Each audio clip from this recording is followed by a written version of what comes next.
topic which we are going to do today is financial statement analysis and long term planning. तो इसमें इस topic के अंदर हम कवर करेंगे कि आप फाइनेंशियल स्टेटमेंट्स जो है उनका एनालिसिस कैसे कर सकते हैं। इसमें सबसे इम्पॉर्टेंट चीज़ जो है that is regarding ratio analysis. ठीक है, और रेशो एनालिसिस जो है उसके अंदर भी डिफरेंट कंपोनेंट्स हैं, डिफरेंट कैटेगरीज हैं, जिनकी बेसिस के ऊपर आप कंपनी की परफॉर्मेंस, कंपनी की फाइनेंशियल पोजीशन, कंपनी का फाइनेंशियल स्टेटस और कंपनी का फ्यूचर जो है you can evaluate easily with these financial statements। और उसके बाद फिर कुछ और चीज़ें हैं which are related to long term financial planning। ठीक है, तो एक तो ये है कि फाइनेंशियल स्टेटमेंट्स का एनालिसिस, और उसके बाद फिर आगे फर्दर आपने प्लान करना है कि how you can basically enhance the performance of company, या आप किस तरह से कंपनी का वो जो बेसिक गोल था maximization of wealth of shareholders, if you are CFO और CEO, तो देन इन दैट केस आप वो गोल जो है वो कैसे अचीव कर सकते हैं। ठीक है, तो let's start specifically. First of all ये है जी कि हमें अपनी जो फाइनेंशियल स्टेटमेंट्स हैं उसमें हमें स्टैंडर्डाइजेशन जो है वो चाहिए होता है। देखें, फाइनेंशियल स्टेटमेंट एनालिसिस हम बेसिकली करते हैं कंपैरिजन के पॉइंट ऑफ व्यू से। Let's say if you want to invest a stock in stock market, तो उसके अंदर आपने देखना होता है कि जिस कंपनी के स्टॉक्स में आप इन्वेस्ट करना चाह रहे हैं वो कंपनी जो है वो अपनी पूरी इंडस्ट्री जो है उसकी निस्बत अच्छा परफॉर्म कर रही है, बुरा परफॉर्म कर रही है, या ऑन एवरेज जो बाकी इंडस्ट्री के अंदर ऑन एवरेज जो परफॉर्मेंस है आपकी कंपनी जिसमें आप इन्वेस्ट करना चाह रहे हैं वो भी उसी तरह से है कि नहीं, या आप आइडेंटिफाई करना चाहते हैं टॉप परफॉर्मर जो है वो सारी इंडस्ट्री के अंदर। तो देन फिर आपको कुछ चीज़ें जो हैं, आपको कुछ कंपैरिजन जो है उस पॉइंट ऑफ व्यू से आपको देखना पड़ेगा चीज़ों को।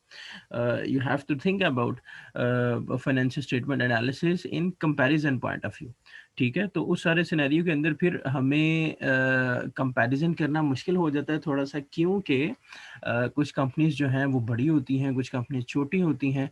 सो ये साइज़ का डिफरेंस जो है, एसेट्स का डिफरेंस जो है, कंपनी की लाइबिलिटीज़ का डिफरेंस जो है, तो ये फिर थोड़ा सा प्रॉब्लमेटिक हो जाता है जो कि कंपैरिजन को डिफ़िकल्ट करता है। तो इस कंपैरिजन को फिर मैनेजेबल करने के लिए, इस कंपैरिजन को कंपैरिजन रखने के लिए फिर हम जो है वो कुछ टेक्निक्स जो है वो अप्लाई करते हैं, जिसमें कॉमन साइज बैलेंस शीट्स हैं और जिसके अंदर कॉमन साइज इनकम स्टेटमेंट्स हैं। अब ये कॉमन साइज बैलेंस शीट्स और कॉमन साइज इनकम स्टेटमेंट्स अगर आप एक इंडस्ट्री की सारी कंपनीज को की इनकम स्टेटमेंट्स और बैलेंस शीट्स को कॉमन साइज बैलेंस शीट्स और कॉमन साइज इनकम स्टेटमेंट्स में कन्वर्ट कर दें, तो then every company is comparable to other company, इधर the size there are differences in the sizes of their assets, in the sizes of their companies, in the stock prices of their companies. ठीक है, तो वो सारा कुछ comparable हो जाएगा क्योंकि हमने स्टैंडर्डाइजेशन की तरफ वो चीज़ें जो हैं वो ले गए। बैलेंस शीट और इनकम स्टेटमेंट को हमने स्टैंडर्डाइज कर दिया। अब ये कॉमन साइज बैलेंस शीट क्या होती है? हम सिंपली क्या करते हैं, compute all accounts as a percent of total assets. आप सारे अकाउंट्स बैलेंस शीट के अंदर जितने भी कंपोनेंट्स हैं उन सारे कंपोनेंट्स को कन्वर्ट कर देते हैं as a percent to total assets. ठीक है, तो लेट्स से अगर फिक्स एसेट्स हैं तो fix assets are what percent of total assets, ये आपकी कॉमन साइज बैलेंस शीट के अंदर प्रेजेंट हुआ होता है। ठीक हो गया। आपकी लाइबिलिटीज हैं तो liabilities are what percent to total assets, आपकी इक्विटी है that is what percent to total assets, आपकी करंट एसेट्स हैं that are what percent to total assets, fix assets are what percent to total assets. तो इस तरह से आप सारे के सारे कंपोनेंट्स को as a percentage of total assets of the company convert कर देते हैं। अब जब ये सिनेरियो होता है तो इस सिनेरियो के अंदर कंपनी ए और कंपनी बी जो है उसकी दोनों की बैलेंस शीट्स जो है वो परसेंटेजेस के अंदर कन्वर्ट हो जाती हैं। Now they are standardized and now they are comparable with each other, either the sizes of both companies are huge difference. ठीक है, तो इस सारे सिनेरियो के अंदर फिर वो कंपेरेबल हो जाती हैं। इसी तरह से जब आपने इनकम स्टेटमेंट्स को कॉमन साइज में कन्वर्ट करना है तो फिर उस सिनेरियो के अंदर आप इनकम इनकम स्टेटमेंट के सारे कंपोनेंट्स जो हैं उनको as a percentage of sales convert कर देते हैं, विच मीन्स कि अब इनकम स्टेटमेंट्स जो हैं उसके कंपोनेंट्स भी परसेंटेजेस में कन्वर्ट हो गए हैं, परसेंटेजेस टू सेल्स। ठीक है। And now in that scenario also एक कंपनी जिसकी 200 बिलियन रेवेन्यू है और एक कंपनी जिसका सिर्फ 2 बिलियन रेवेन्यू है, दोस बोथ कंपनीज आर कंपेरेबल, क्योंकि उनके जो अंदर इनकम स्टेटमेंट के कंपोनेंट्स हैं फर्दर कि ऑपरेटिंग इनकम, एबीआईटी, ठीक है, उसके बाद फिर मार्केटिंग एक्सपेंसेस, एडमिनिस्ट्रेटिव एक्सपेंसेस, उसके बाद इंटरेस्ट एक्सपेंसेस, टैक्सेस, ये सारा कुछ जो है वो परसेंटेज के अंदर कन्वर्ट हो जाता है एंड परसेंटेजेस आर कंपेरेबल। ठीक है, तो ये कॉमन साइज बैलेंस शीट और कॉमन साइज इनकम स्टेटमेंट्स हम कंपैरिजन पॉइंट ऑफ व्यू से करते हैं, ताकि हम जो है वो देख सकें कि कौन सी कंपनी जो है वो अच्छी परफॉर्मर है और कौन सी कंपनी बुरी performer. Standardized statements make it easier to compare financial information, particularly as the company grows. Okay, and they are also useful for comparing companies of different sizes. ठीक है, which is the basic aim of common size financial statements के different sizes की companies जो है now they are comparable जब आपने उनको standardise कर दिया, particularly with in the same industry. तो सेम इंडस्ट्री जो है उसके अंदर रह के ही कंपैरिजन जो है those are reasonable. Now we are moving towards ratio analysis. Ratio analysis जो है उसके अंदर ratios also allow for better comparison through time or between companies. As we look at each ratio as yourself, तो फिर आपके जहन में ये कुछ क्वेश्चंस जो है वो होने चाहिए जिनकी बेसिस के ऊपर आप रेशियो एनालिसिस कर रहे होते हैं। सबसे पहले तो ये है कि आपने रेशियो कंप्यूट कैसे करनी है। Then second question is what is the ratio trying to measure and why. ठीक है, and third question is what is the unit of measurement. Fourth question is what does the value indicate. जो आपका answer आया है उसका मतलब क्या है।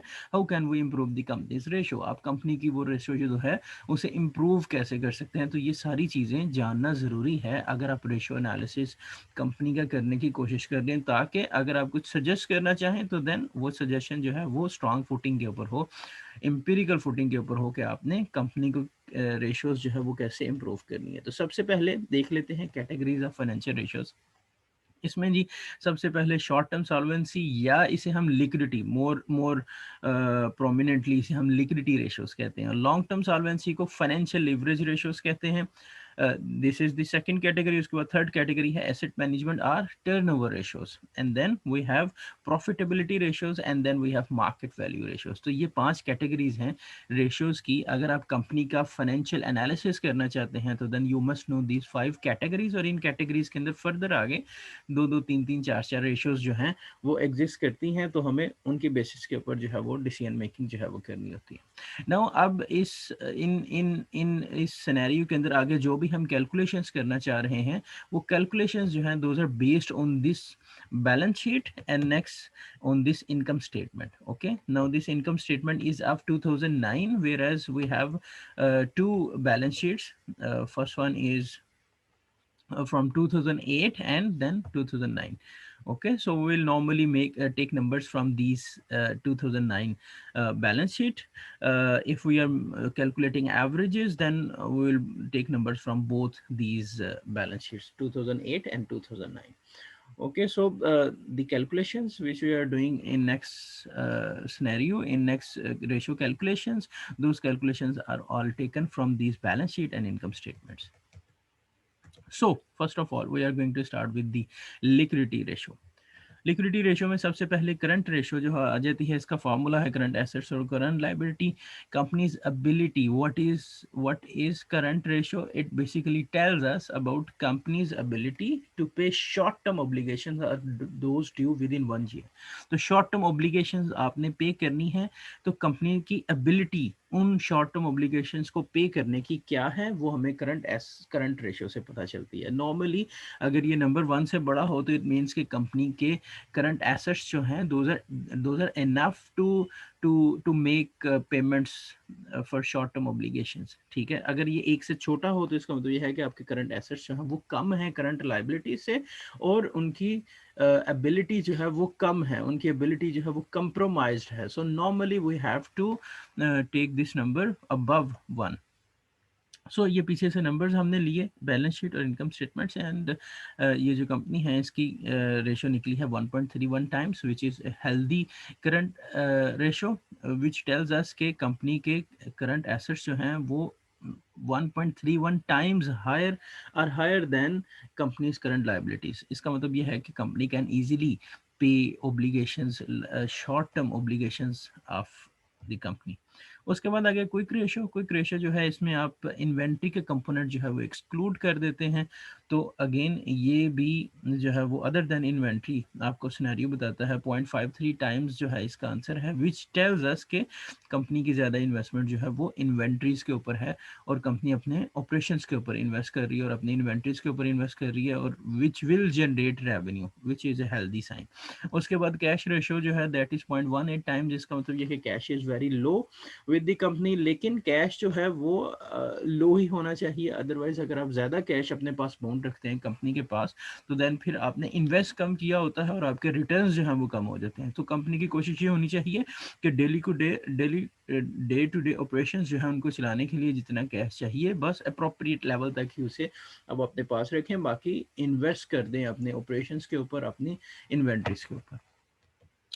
Computing leverage ratio. अब हम लीवरेज रेशियोज की तरफ आ रहे हैं, which is our next category. Leverage ratio में सबसे पहले टोटल डेट रेशियो है। टोटल डेट रेशियो का फार्मूला है total assets minus total equity over total assets. तो simply 28%।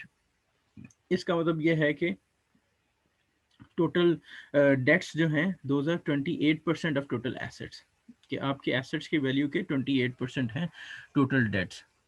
Okay, it can be good, it can be bad, well it depends कि industry के अंदर रेशो जो है वो क्या चल रही है, बिकॉज हमें ये रेशो जो है वो इंडिपेंडेंटली कुछ नहीं बता रही, ये कंपैरिजन में हमने चलना होता है और हमने देखना होता है कि ओवरऑल इंडस्ट्री की नॉर्म क्या है, और उस नॉर्म में अगर आप अबव एवरेज चल रहे हैं, अगर आपकी डेट रेशो ज़्यादा है इंडस्ट्री से, then that can be problematic, that can be risky. ठीक है, और अगर वो इंडस्ट्री से कम है तो then that can be good, और इसका मतलब ये है कि कंपनी के पास जो है वो मजीद पोटेंशियल है एक्सपेंशन का और फाइनेंसिंग अरेंज करने का। Debt to equity ratio, second ratio है टोटल डेट और टोटल इक्विटी। ठीक है, और दिस रेशियो इज 38.5%। इसका मतलब यह है कि कंपनी के टोटल इक्विटी जो है that is 38.5% of total equity. Company के डेट्स जो है, टोटल डेट्स जो है that is 38.5% of total equity, मतलब कि इक्विटी की जो भी वैल्यू है उसका 38.5% जो है वो टोटल डेट है। तो ये रेशो जो है, this ratio also tells us the same story, और इसकी स्टोरी जो है वो that is related to industry averages के इंडस्ट्री के अंदर नॉर्म्स जो हैं वो क्या चल रहे हैं। देन उसके बाद हम कवरेज रेशोज की तरफ मूव कर रहे हैं। Companies ability to service its debt and meet its financial obligations, ये चीज़ जो है इसका ताल्लुक कवरेज रेशो के साथ है कि कंपनी अपनी डेट ओब्लिगेशन जो है उनको, और उसके बाद अपने डेट को सर्विस करने में, डेट सर्विस मींस आप इंटरेस्ट पेमेंट कैपेसिटी जो है वो कंपनी की वो कितनी है। ठीक है, और अपनी फाइनेंशियल ओब्लिगेशंस को मीट करने की कैपेसिटी जो है वो कंपनी की कितनी है, वो हमें कवरेज रेशियो से पता चलती है। इसमें सबसे पहले आ जाता है टाइम्स इंटरेस्ट अर्नड। ठीक है, और इसका फार्मूला आपके सामने है, कैलकुलेशन में पता चल रहा है कि दिस इज 4.9 टाइम्स। इसका मतलब यह है कि कंपनी की एबिलिटी जो है 4.9 टाइम्स है अपना इंटरेस्ट पे करने की एबिलिटी। जो भी इंटरेस्ट की अमाउंट है उसकी earning before interest and tax is 4.9 times of its interest amount. It means कि it's good healthy sign, but again industry के साथ कंपैरिजन होगा।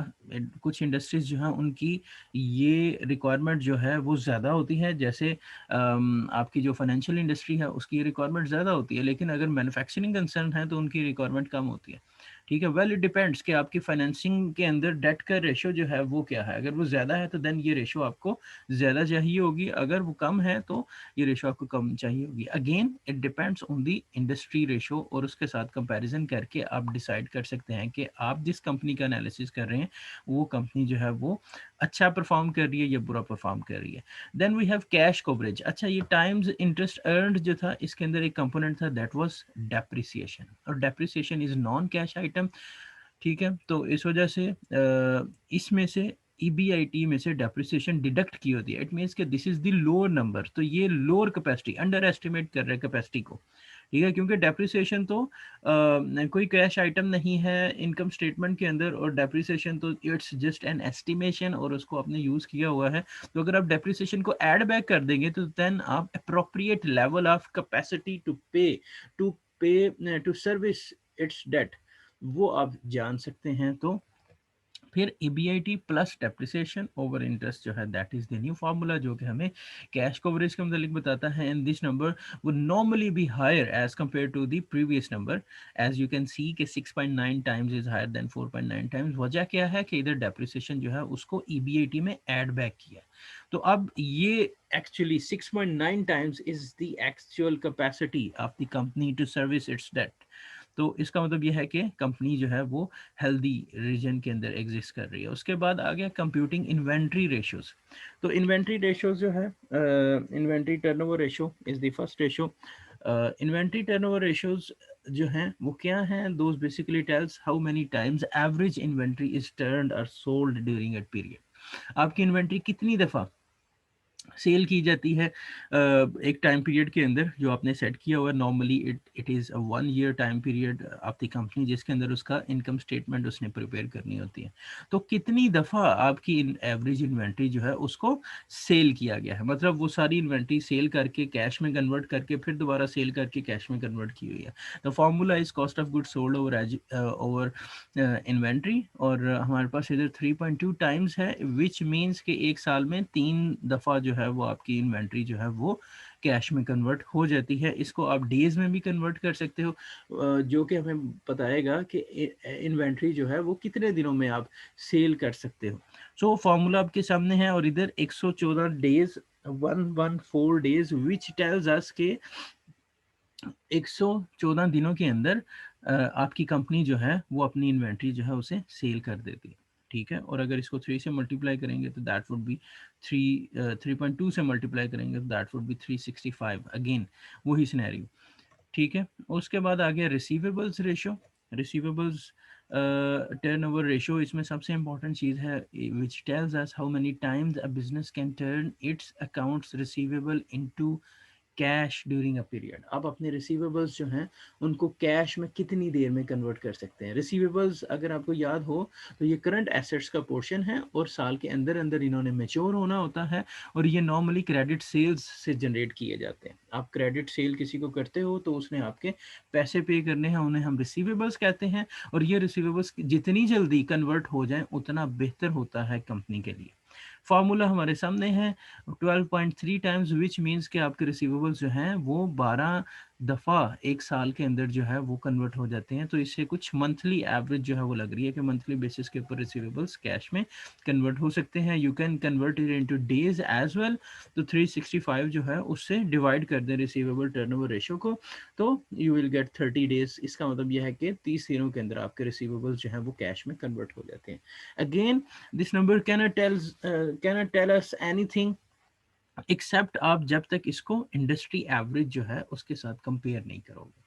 तो कंपैरिजन के बाद फिर हमें पता चलेगा कि are we lying above average, below average, और ऑन द एवरेज। ठीक है, तो अगर तो आप अबव एवरेज और ऑन द एवरेज एग्जिस्ट कर रहे हैं आपकी कंपनी, देन इट्स गुड। लेकिन अगर बिलो एवरेज एग्जिस्ट कर रहे हैं तो इट्स बैड। और अगेन इंडस्ट्री टू इंडस्ट्री जो है ये रिसीवेबल्स टर्नओवर जो है ये भी चेंज होता है। So there is no standardize number, जैसे कि हमने वो करंट एसेट्स करंट रेशो वाला नंबर था 1, उस तरह से इधर कोई नंबर ऐसा नहीं है जिसको आप बेंचमार्क के तौर पे कंसीडर करके और फिर आप उसके साथ कंपेयर करें। तो benchmark is industry average. Then we have total assets turnover. Total assets turnover जो है वो हमें बताता है कि value of a company sales or revenues relative to value of its assets, कि आपके एसेट्स की वैल्यू की निस्बत आप कितनी सेल्स जो है वो दे रहे हैं। ये नंबर जितना बड़ा होता है उतना आपके एसेट्स की एफिशिएंसी परफॉर्मेंस शो हो रही होती है, और ये नंबर जितना छोटा होता है उतना ये इससे आइडिया होता है कि आपकी कंपनी के पास एसेट्स जो हैं वो इतने यूजफुल नहीं है रेवेन्यूज जनरेट करने में। ठीक है, सो फार्मूला जो है total assets turnover is an indicator of the efficiency with which a company is using its assets to generate revenue। ठीक है, तो ये कंपनी की एफिशिएंसी को शो करते हैं। टोटल एसेट्स टर्नओवर का फार्मूला हमारे सामने है, कैलकुलेशन हमारे सामने है। 0.64 टाइम्स जो है वो नंबर है, इसका मतलब ये है कि sales are 0.64 times of our total assets value. ठीक है, तो ये नंबर जो है वो अगेन इसको कंपैरिजन में हमें जाना पड़ेगा इंडस्ट्री एवरेज के साथ, कि आपकी इंडस्ट्री जो है वो जिस आपकी इंडस्ट्री की एवरेज जो है वो जिस तरह से है उस तरह से हमें इसे देखना पड़ेगा. So it is not unusual for total asset turnover to be lower than one, especially if a firm has large amount of fixed assets. Sometime ये भी होता है कि कुछ प्रोजेक्ट्स ऐसे होते हैं जिनमें आपकी कैपिटल इन्वेस्टमेंट जो है वो बहुत ज़्यादा होनी होती है, बहुत बड़ी इन्वेस्टमेंट्स करके उसके बाद फिर आपके रेवेन्यूज जो है वो जनरेट होते हैं. And it take times to recover your investment in your assets. ठीक है, तो उसमें फॉर एग्जांपल आपने एक रिफाइनरी लगानी है या आपने कार मैन्युफैक्चरिंग प्लांट लगाना है, तो आपकी कार मैन्युफैक्चरिंग प्लांट और उस रिफाइनरी के ऊपर इनिशियली बहुत heavy duty capital intensive projects हैं ये. ठीक है, तो उस सिनेरियो के अंदर आपकी ये रेशो जो है वो 1 से बिलो हो सकती है. ठीक है, तो इसका मतलब ये है कि आपके फिक्स एसेट्स जो हैं उनके अंदर बहुत ज़्यादा पैसे इन्वेस्ट हुए हुए हैं और एज़ कम्पेयर टू सेल्स जो है वो इनिशियली अभी उतनी नहीं है. बट अगर ये कंसिस्टेंटली चीज़ें चलती जाएं तो this number can be bigger than 1. और वो बिगर देन 1 का मतलब ये होगा कि सेल्स जो हम वो आपके एसेट्स की वैल्यू से बढ़ गई हैं, या आपके एसेट्स जो हैं वो अपनी कैपेसिटी से ज़्यादा या अपनी वैल्यू से ज़्यादा रेवेन्यूज जो हैं वो जनरेट कर रहे हैं. उसके बाद और बस प्रॉफिटेबिलिटी मेजर्स आ जाती हैं. ये प्रॉफिट मार्जिन और प्रॉफिट रेशियो जो है इसके मतलब हमें बताती हैं कंपनी की प्रॉफिटेबिलिटी सिचुएशन जो है उसके मतलब हमें बताती हैं. Profit margin is equal to net income over sales. ठीक है, तो बड़ा सिंपल सा फार्मूला रूटीन के अंदर ये नंबर जो है वो यूज़ होता है. और आपका प्रॉफिट मार्जिन जो है दैट इज़ 15.7%. अच्छा, इधर अब दो चीज़ें बड़ी इंपॉर्टेंट हैं. फर्स्ट ऑफ ऑल सेल्स का नंबर क्या है? दिस इज़ द नंबर जिसके अंदर आपका कॉस्ट प्लस मार्जिन जो है, कॉस्ट प्लस प्रॉफिट जो है वो इंक्लूडेड होता है. और नेट इनकम जो है ये वो नंबर है जिसमें से बेसिकली ये स्टार्ट हुआ था सेल्स में से, और इसमें से आपने सारे एक्सपेंसेस जो हैं डायरेक्ट इनडायरेक्ट एक्सपेंसेस आपने डिडक्ट करके, तो at the end you will get this number. अब इसको हम परसेंटेज के अंदर कन्वर्ट करना चाह रहे हैं कि प्रॉफिट कितने परसेंट हुआ है आपको, तो दैट इज द मार्जिन, और वो 15.7%. मतलब कि सेल्स जो थी उसको आखिर में जब आपने नेट इनकम में कन्वर्ट किया तो वो net income is what percent of sales, तो ये 15.7%. एंड देन उसके बाद return on assets profitability ratio में सेकंड चीज़ है, इट टेल्स अस कि आपकी नेट इनकम जो है वो टोटल एसेट्स का कितने परसेंट है. ठीक है, तो 10.1% जो है वो रिटर्न ऑन एसेट्स है. मतलब कि आपके एसेट्स से आपने 10.1% रिटर्न कमाया. 100 रुपये के अगर एसेट्स थे तो आपने 10 रुपये उसके ऊपर कमा लिए. आपको कैश फ्लोज जो है वो 10 रुपये आए उसके ऊपर. उसके बाद रिटर्न ऑन इक्विटी जो है दैट टेल्स अस कि आपने इक्विटी के ऊपर जो इन्वेस्टमेंट है उससे आपने कितना रिटर्न कमाया, तो वो जनाब 14% इक्विटी के ऊपर आपने रिटर्न कमाया. तो ये प्रॉफिटेबिलिटी रेशियोज जो हैं वो हमें कंपनी की प्रॉफिटेबिलिटी सिचुएशन जो है उसके मतलब हमें बता रही होती हैं. और ये नंबर्स जो हैं ये नॉर्मली जितने बड़े हों उतना बेहतर होता है, उतना अच्छा ये नंबर जो है वो शो करता है. Again we have to make comparison with the industry. Sometimes 50% profit margin जो है वो भी अच्छा मार्जिन नहीं होता, क्योंकि इंडस्ट्री जो है वो 50% से ऑन एवरेज 50% से ज़्यादा कमा रही है, तो then your company has not performed very well after earning 50% profit margin. ठीक है, तो इस वजह से we have to make comparison with the industry. And then उसके बाद very important ratios, these are computing market value measures. ठीक है, इसमें मार्केट प्राइस है, शेयर्स आउटस्टैंडिंग है, price to earning ratio is very important ratio. Formula simple है, price over earnings per share. Price पर share और अर्निंग्स पर शेयर, ये दोनों चीज़ें जो हैं वो आपके पास अवेलेबल होती हैं. और ये प्राइस टू अर्निंग रेशियो जो है ये हमें बताती है कि dollar amount an investor can expect to invest in a company in order to receive $1 of that company's earnings. कि एक कंपनी के अंदर कोई इन्वेस्टर कितने डॉलर इन्वेस्ट करना चाहता है $1 कंपनी के अर्निंग्स लेने के लिए. ठीक है, $1 अर्निंग लेने के लिए कंपनी से वो कितने डॉलर इन्वेस्ट करना चाहता है. This is price to earning ratio. तो वो ऑब्वियसली अगर कंपनी की रेपुटेशन अच्छी है तो कोई पर्सन जो है वो $1 अर्निंग के लिए एक से ज़्यादा डॉलर्स भी इन्वेस्ट कर सकता है कंपनी के अंदर. ठीक है, लेकिन अगर कंपनी की रेपुटेशन बुरी है तो फिर वो $1 अर्निंग के लिए वो ऑब्वियसली उससे कम पैसे जो है वो इन्वेस्ट करेगा. और अगर इस कंपनी को देखें तो इस कंपनी का 8 times price to earning ratio आई है. इसका मतलब क्या है कि $1 अर्निंग के लिए $8 जो है वो स्पेंड करने के लिए, इन्वेस्ट करने के लिए इन्वेस्टर्स तैयार है। ये चीज़ हमें बताती है कि शायद कंपनी जो है उसके कुछ फ्यूचर प्लान्स और फ्यूचर ग्रोथ के चांसेस जो हैं वो ज़्यादा हैं। That is why investor want to invest more money in on the company to earn $1 amount। Market to book ratio जो है ये हमें बताती है कि कंपनी की मार्केट प्राइस जो है, मार्केट वैल्यू पर शेयर जो है वो बुक वैल्यू पर शेयर के हिसाब से किस तरह से है।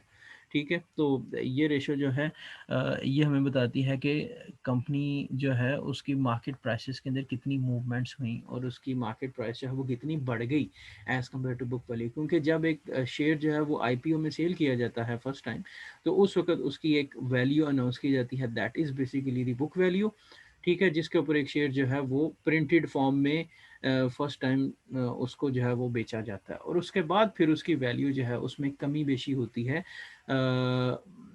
जैसे जैसे कंपनी की परफॉर्मेंस जो है वो कम ज़्यादा होती है, तो अकॉर्डिंगली कंपनी की शेयर की वैल्यू जो है वो भी ऊपर नीचे मूव करती है। तो वो जो प्राइस मूव करती है due to the good performance और बैड परफॉर्मेंस, उसे हम मार्केट प्राइस कहते हैं, और जो शुरू में जिस प्राइस पे आपने शेयर बेचा था उसे आप बुक वैल्यू कहते हैं।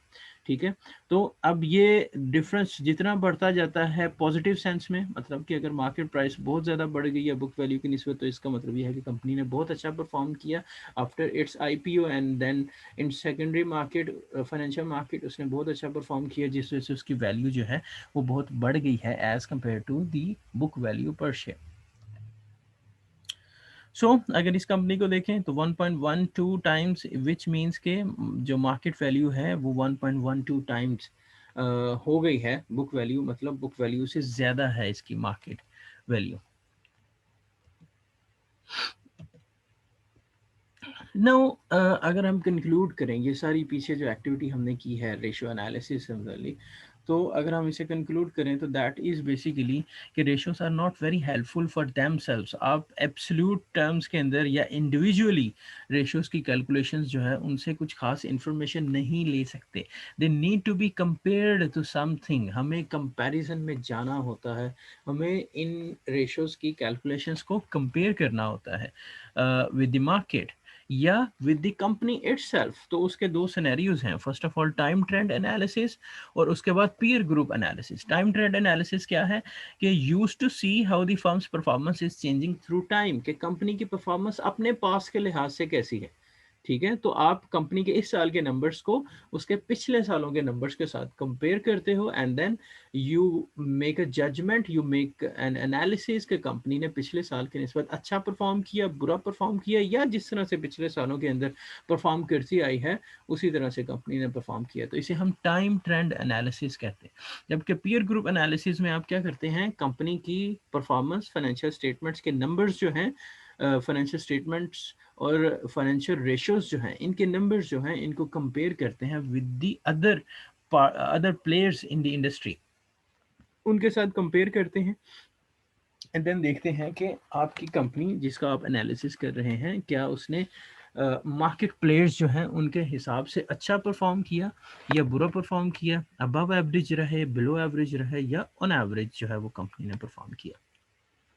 तो this was all about ratio analysis, और उसका फिर आगे कंक्लूजन है कि हमें टाइम ट्रेंड एनालिसिस और पीयर ग्रुप जो है उस एनालिसिस के अंदर हमें जाना होता है। एब्सोल्यूट टर्म्स के अंदर रेशियोज जो हैं they are not very helpful.